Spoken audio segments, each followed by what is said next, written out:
My dear friend in Christ, you have heard people say, I have 99% faith that God will answer my prayers. Maybe some of us have also said it. I have 99% faith that God will answer my prayers. Then you actually do not have faith.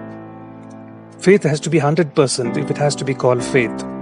In faith, there is no room for doubting the power of God. Faith in God is not a leap into darkness. It is a leap out of darkness into light.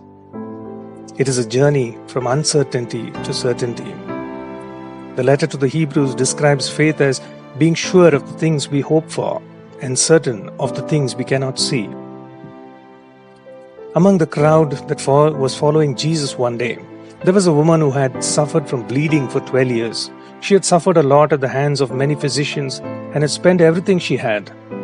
Instead of getting better, she got worse. She came close to Jesus and said to herself, even if I touch the hem of the garment of Jesus, I will be healed. And she did it. And that very moment, she was healed. Jesus turned around and said to her, Daughter, your faith has saved you. Go in peace.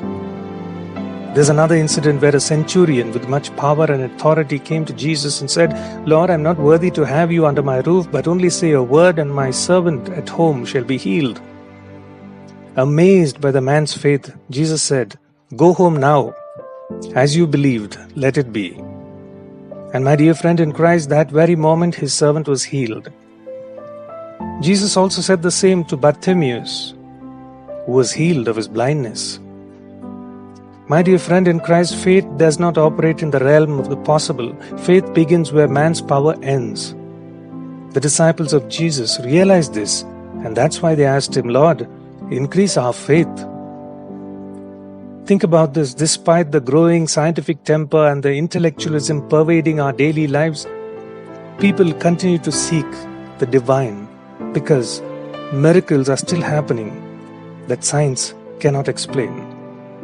Because God exists as certain as the sun rises and the sun sets. When there is faith, there is hope. When there is hope, there is joy. When there is joy, there is peace. There is a story of a group of Scottish scientists who offered a little boy a handsome amount of money if he would allow himself to be let down by a rope over a 200 feet deep cliff.